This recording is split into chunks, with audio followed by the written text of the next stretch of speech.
My grandfather, Shimshon Neigher, came here from Romania. I believe it was in about 1895. It was in the mid 1890s, and I believe he sent for my grandmother soon after that. She was also from Romania, and they first settled in New York City, in the Lower East Side of New York, near Forsyth and Delancey. And it was there that my father was born. He was the second of 9 siblings. He was born in 1903 on the Lower East Side. His oldest sister, Goldie, was born there in 1902. And then they moved to Boston. He was in the insurance business, my grandfather, for a number of years. He sold insurance policies, life insurance policies, probably for nickels and dimes, to insure the lives of individuals, and that many generations ago. And they moved to Boston, where several more siblings were born, and then eventually came to Springfield, and they settled in Springfield. And I would say, I believe that the youngest of the siblings were born in Springfield. My uncle Hyman Neigher, and Abraham Neigher were born in Springfield, as they probably recorded earlier. And Hy was born in 1914, and Abe was born in 1916. So that would mean that they settled in Springfield probably around between 1913 and 1914. So the affiliation with Springfield goes back that far. So that's 95, 96 years now, maybe approaching 97 years. And they settled in the north end of Springfield, and I know redevelopment has taken many of those neighborhoods and many of those streets for the highways that came along in the late 50s and 60s primarily. And a lot of those apartment blocks and residences, as well as businesses, were destroyed. They were gutted to make way for the renovation. So I know we were members, I think probably of the shul. This is long before my time, of shul prior to the Beth Israel Synagogue. And of course, my earliest memories, we moved from the north end of Springfield to the Forest Park area in 1948 when I was 2 years old. I was a year and a half, 2 years old. So I have very limited, vivid memories still remaining of the north end of Springfield when I would have been just a baby.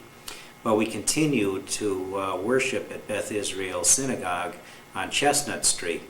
So obviously we were going there, even though we lived in the Forest Park area, we were still going to Beth Israel Synagogue for a number of years, and I was bar mitzvahed in Beth Israel Synagogue by Rabbi Moses Sheinkopf in 1959. I still remember a number of the businesses that existed even within blocks of the synagogue on Chestnut Street. Some of the old delicatessens that were there. I remember Klibanoff's delicatessen, which I'm sure many people who are in the community still recall fondly. I can still remember as a boy in the warm weather, Klibanoff's, which was a very modest storefront type business. And he pickled his own corned beef, and he served the standard traditional fare, the corned beef and pastrami, and the kippers and so forth. And he had the large barrels, the cracker barrels with the pickles in them and so on.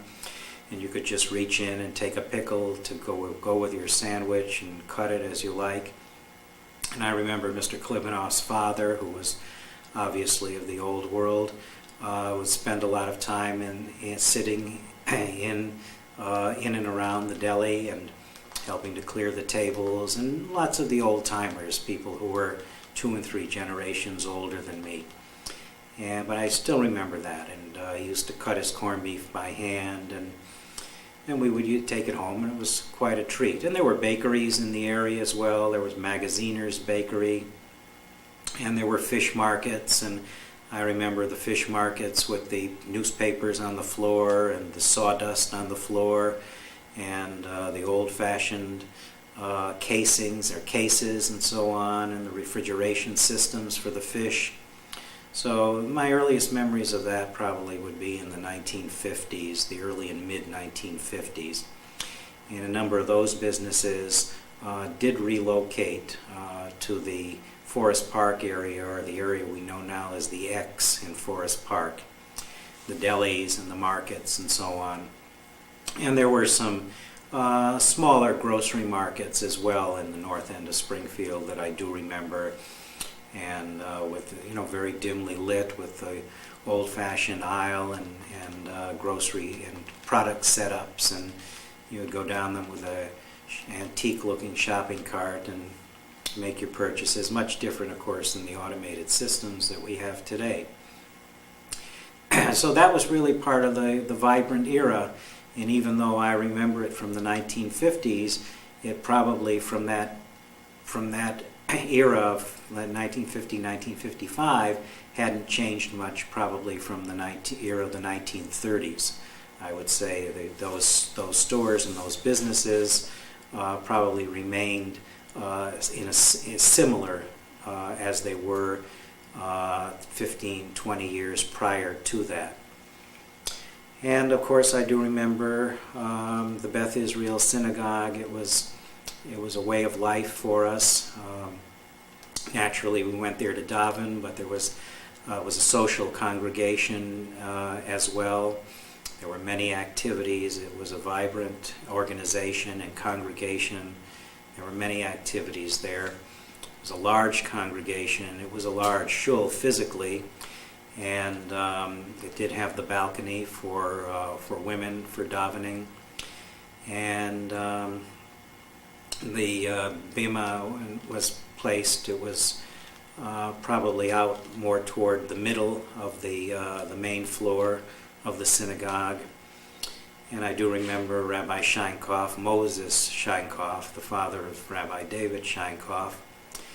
He used to come to our house to prepare me personally for my bar mitzvah, and he was quite knowledgeable, and I say this with respect. I think he was a bit of a fearsome character, or individual. I don't say character, but an individual within the community. He wielded quite a bit of authority and quite a bit of power in terms of the rabbinate in and around Springfield, and he was regarded, and I was maybe too young to know or to recognize this, but as a Talmud scholar and chacham, and I think he was quite well regarded in that capacity or in that fashion. At least that's what I always heard. His abilities to communicate were legendary, and he certainly knew how to convince people in certain areas, in certain ways, when he had a political issue on his agenda. I think he certainly knew how to go after people in that regard as well. He was a short man, a small man, but as I say, as I recall him, he certainly had a lot of impact and a lot of power in his presence. So that was Rabbi Moses Sheinkopf. We also had a chazan at that time. He was pretty much full-time. His name was Hirsch Levine. And we had a choir as well. And the choir was made up of just individuals from our community, from the congregation, who always aspired and who had some training, but who always aspired to singing. And they were prepared by Chazan Levine, and they primarily participated in the high holiday services. I do remember them in the high holiday services. There were probably 4 or 5 members of the choir that I can recall now, even vividly, their faces and their personalities. And they, I think they were really functioned in the synagogue for at least 20 or 25 years, maybe until the not the closing of the building, because it's still there physically, but until we abdicated the building to come to Long Meadow in 1973, 1974. So all of these memories I have, and all of my family were bar mitzvahed at Beth Israel Synagogue, and all of my contemporaries as friends in the community were of my age, were my peers and contemporaries were bar mitzvahed at Beth Israel Synagogue as well. Do you recall the street that your family lived on in the North End? Well, I was born on Osgood Street, which is still in existence today. What number? Oh, I don't recall the number, but the building itself is still standing. So that building would have to be at least, because I'm now 62 years old and was born there in 1946, so that building probably would have been fairly recent in the 1940s, but still it could have been at least 20 or 25 years old in the 1940s. So it was probably a building erected maybe in the 1920s or maybe even earlier than that. But I do remember it. There was nothing unusual about it. It was maybe a 3 or 4 story brick apartment building. And I guess given the first opportunity, my parents were able to purchase a home in Forest Park in 1948. So that was kind of early when people, Jewish families, were making the transition from the North End to Forest Park, and a very few to Long Meadow at that time. More so to Long Meadow probably in the 1950s. There was more of a migration of the Jewish community or Jewish population to Long Meadow in the 1950s. But certainly to the X and to Forest Park and to East Forest Park, I would say in the 1940s and also into the 1950s. What did your father do for a living? My father was in the insurance business. He worked for Boston Mutual Life Insurance Company, followed, I guess, in his father's footsteps in that regard. He was insurance for a number of years, and he was also a salesman and a sales representative for the formative part of his working life and working career. He worked for a very well-known hardware distributor in Springfield for many years called Crevelin Hardware Company, and they were located on the south end of Springfield. Can't recall the street at the moment, but he worked for, there was a father, Benjamin Crevelin, who was the founder of that company. Probably, I don't know when it was started, but maybe in the 1920s or 1930s. And then eventually the business was passed along to his two sons, who operated it for 20-25 years, Max Crevelin and Samuel Crevelin, who were very active in the Jewish community. Sam Crevelin being a past president also of the Jewish nursing home, and they were very involved in Beth Israel Synagogue as well. So my father was a distributor and a sales representative of major brands of hardware for Crevelin. And then when he got a little bit older, he was what you would call a merchandiser or a jobber, and when he enjoyed doing this, he found it suited his style and his energy level. He would go around and buy up odd lots, large quantities of merchandise, and then he would sell them to stores or whoever might be in need of, let's say, hundreds of pads of legal size paper and faucet parts and so forth. Whatever he found that he could distribute and sell, he was quite good at that. He was excellent. He was an excellent communicator, and he was actually on the building committee for the synagogue we're in right now. And so was Mr. Krevlin, Mr. Sam Krevlin. How did it happen that the synagogue got built here, of all places?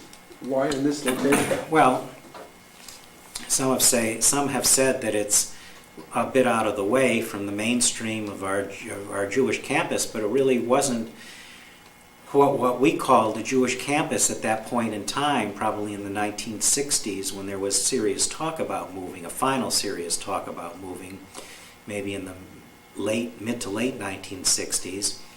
The land was provided to us by a former member of the synagogue, Attorney Cohen, Louis Harvey Cohen. He owned this parcel of land. It was 6+ acres, 6.5 or 6 3/4 acres, and there really wasn't too many parcels of that size still available in the Longmeadow area or the Longmeadow vicinity. And since many members of the synagogue who moved to Springfield and Longmeadow were not considered Shomer Shabbos at that time, or didn't maybe consider themselves Shomer Shabbos at that time, would be driving just as they drove from Longmeadow and Forest Park to Chestnut Street to daven in the old synagogue. We just parked along Chestnut Street or on the side streets on Shabbos and holidays. That's just the way it was. And we continued to go there and until this new synagogue was built. So those were not, either in terms of ritual, religion, politics, etc., I don't think those were real or realistic concerns at that time. It was just making the move into a location that might be poised for growth and was more hospitable for us in that particular time era, and generation. Was your father involved? How involved was your father in the shul? Was he a president? My father was not president of the synagogue, but he was very involved. He was president of the men's club, and my mother was president of the sisterhood for many years. She was a very dynamic individual. Her name was Frances Neigher. Many of the older women and residents in the community still remember her. She was very dynamic. She built the sisterhood. Other sisterhoods of the other congregations looked to her for guidance and for support and for mentoring for a number of years. She was a person of great wisdom, and she had many business skills. She was able to raise, particularly for the Beth Israel Synagogue, she's raised maybe tens of thousands of dollars for the treasury of Beth Israel Synagogue, which were invested in CDs and funds and so forth. And I think that was considered for a sisterhood to be quite an extensive venture. And she was president, I would say, for at least 12 or 13 years of the Beth Israel Synagogue. She enjoyed the work. She enjoyed interacting with other women, and even the male population of the synagogue looked to her for guidance and for support. So I would say her opinion was very highly valued. What were some of the activities that the men's club did? Well, I was never a part of the men's club. I moved away from here for educational reasons. I was educated in Boston, and I taught in Philadelphia for a number of years and had a business there. So I was away from Springfield when I was in my formative growth years for 25 or 26 years. So I was never active in the men's club. But I know it was considered a tight, fraternal type of organization. And I know they had a lot of fundraising events and activities. Most of the money went for the care and perpetuation and maintenance of the synagogue. And also I think they distributed some of those funds as well to organizations within the area, hospitals. I think they supported the Shriners Hospital. And that was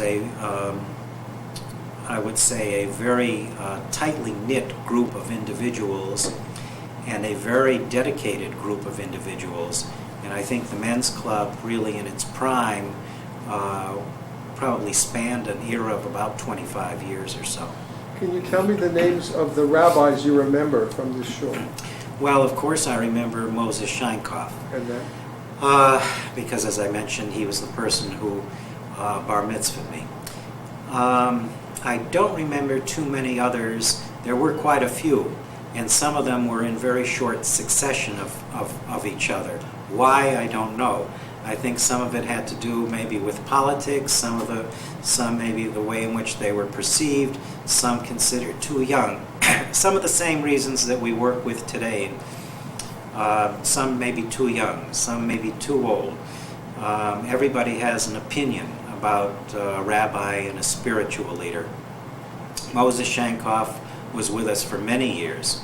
And as I say, I think part of that was his ability to work within the political structure and environment that existed. But I do remember the rabbi immediately prior to our current Rabbi Wolf, and that was Ephraim Slepoy. And he was with us for, I think, at least 10 years, probably, maybe more than 10 years. And he was the rabbi at this facility when I first moved back to Springfield in 1994.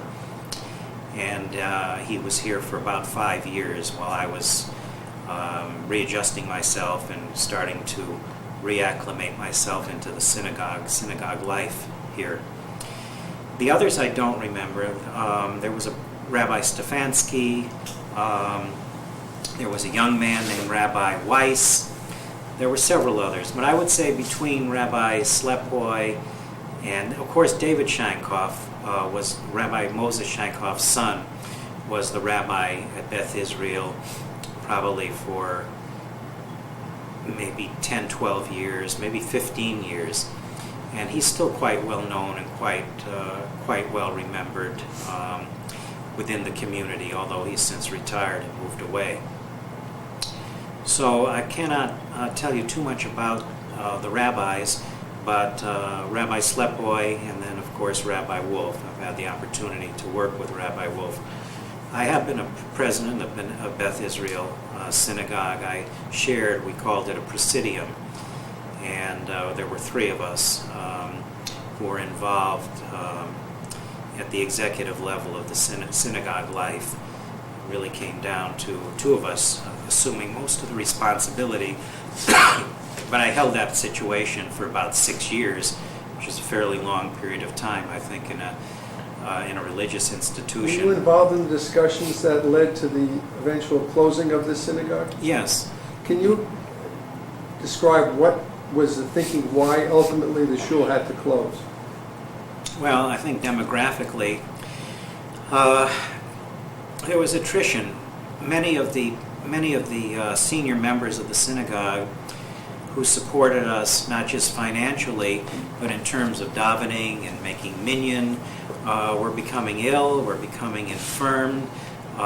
They were transitioning from homes locally into nursing homes, and eventually most of them have passed away. There's just a small remaining percentage or a number of them left, and they were not being replenished or replaced by a younger population. The younger population was either not going to synagogue on a regular basis or going to other synagogues in the area. So I would say probably we flourished here from the period of about 1975, when the synagogue was first opened and dedicated, probably through the mid to late 1980s. I would say that is when the synagogue had its strongest, that was the strongest era or period for the synagogue.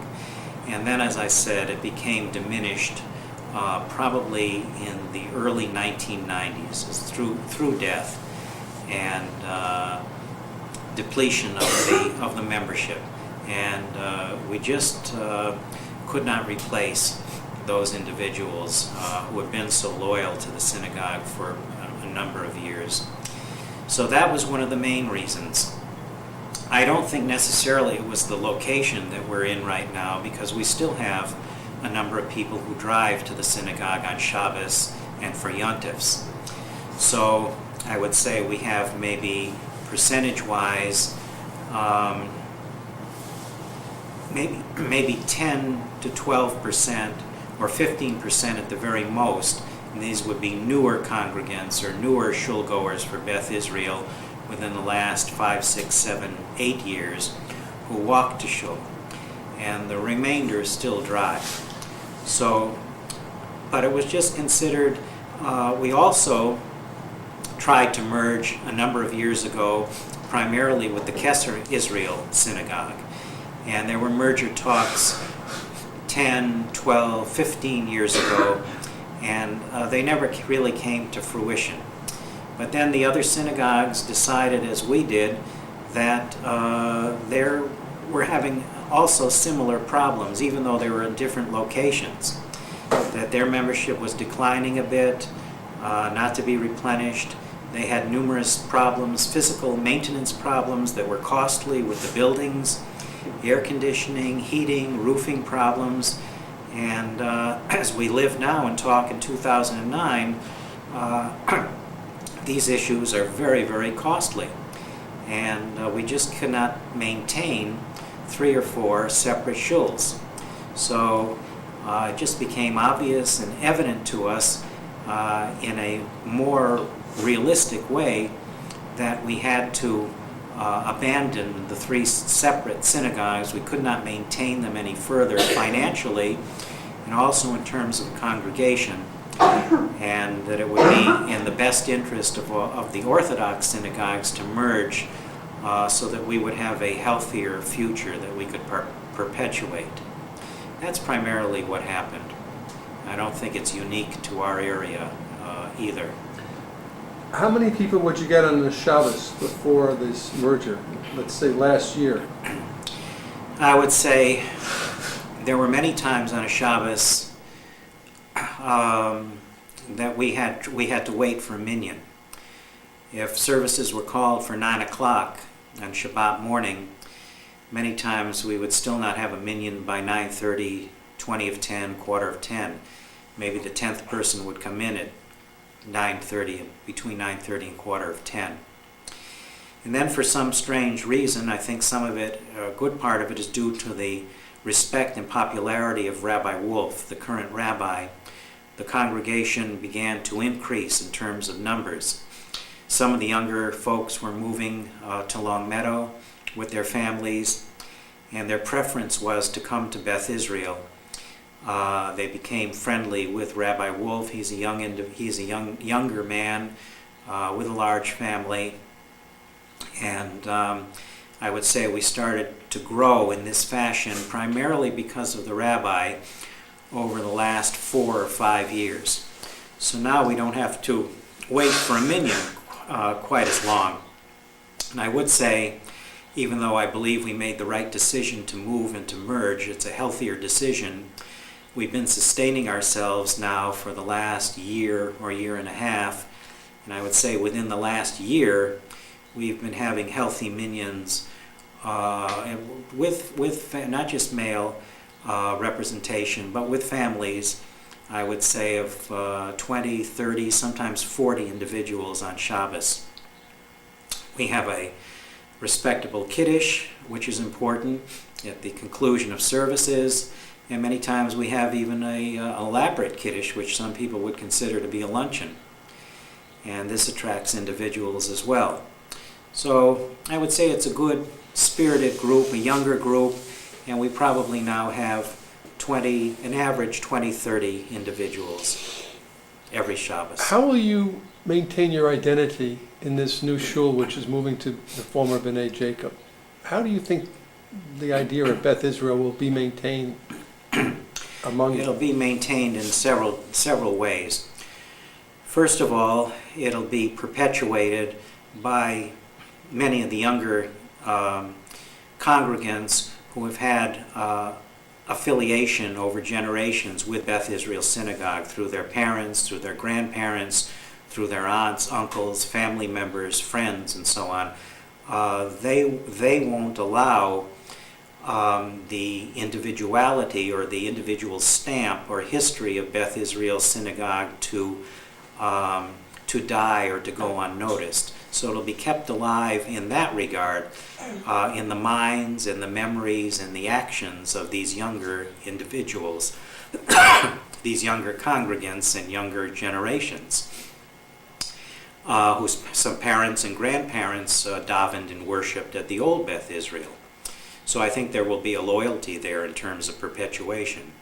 Also physically, we are going to bring much of our memorabilia with us, or some of it, to the new synagogue, the memorial plaques and so forth, the eternal lights, and other things, the Torah scrolls.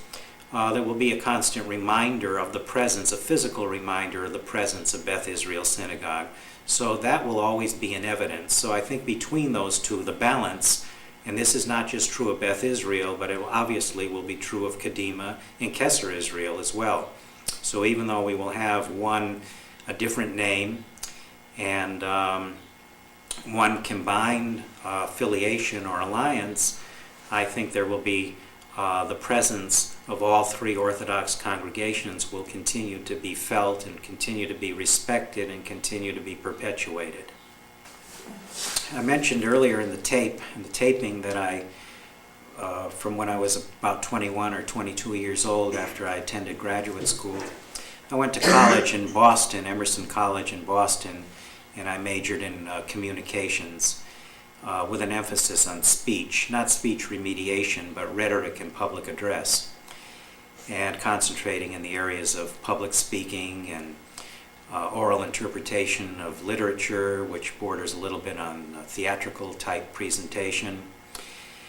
And I was fortunate enough just before I received my master's degree to get a teaching position at Temple University, which is a large urban university in Philadelphia, to teach speech in their Department of Rhetoric and Public Address. And they also had a speech and hearing program as well.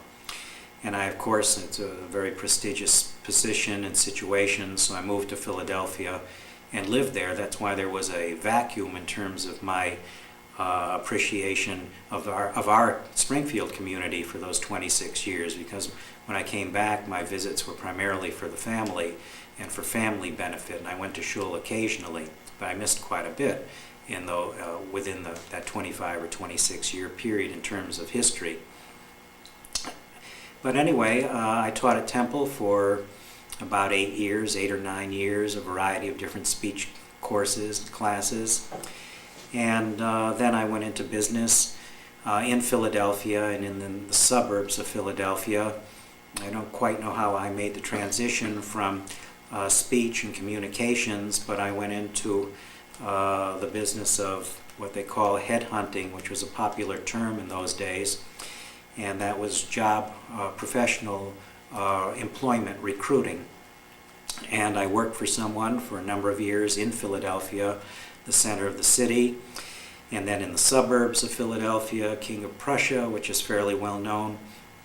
And then I decided that I had enough background, knowledge, and experience, and I had a entrepreneurial point of view, and I wanted to establish my own business, which I did in terms of job recruitment. And I was able to continue some of my professional business contacts and parlay them into my own business. And I had my own business in the suburbs of Philadelphia for about, I would say 12 or 13 years.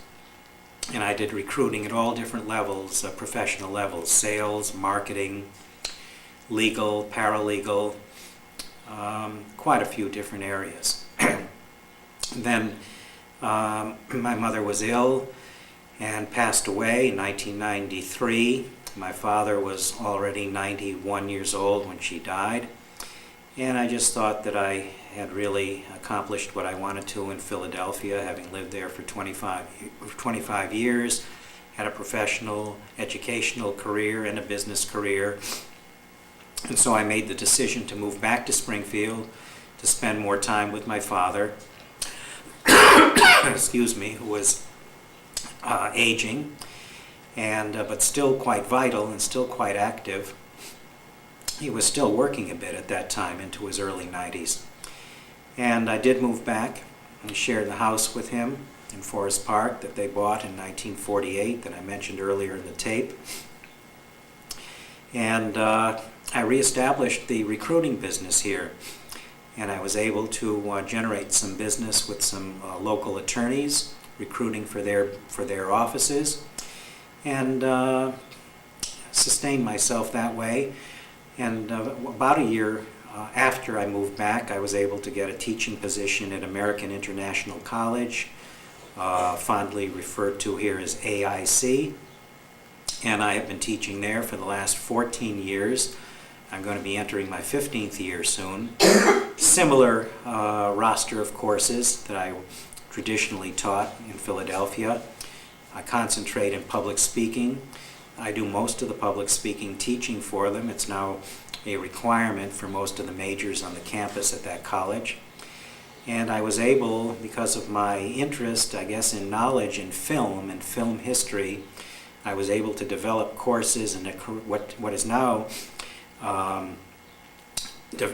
worked into a curriculum of film history courses taught by genre and rotating from semester to semester.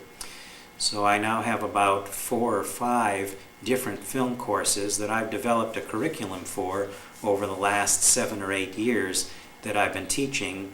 They're elective courses, and they seem to be quite popular on campus.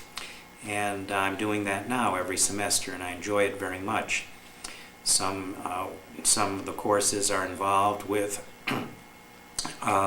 selected great films of the 20th century, selected by me, but also by film critics and historians. There's a consensus on that, what films, actors, directors are considered innovative and have a certain level of greatness that will survive in their work. And that's one. Then I do a history of film comedy, going back to the silent era of films with Charlie Chaplin and Buster Keaton and Harold Lloyd. And then I do a history of musical film, going back to the transitionary time when films developed. There was a technology for sound on wax and on record that was synchronized to voices on film for a short period of time, from 1926-27 until films became more fully secured in sound technology in the late 1920s. So I do musical films in that regard, from the late 20s all the way up to more recent offerings. And then I have a new course from 2009. I'm still at it, and still involved. And this is going to be a look or a survey of classic films of the science fiction, horror, and supernatural and occult genre. So I have that ready to go, and there might be 1 or 2 after that. So that's what I do as for a living and a profession, and fortunately still able to do it, and appreciate the opportunity to be doing it.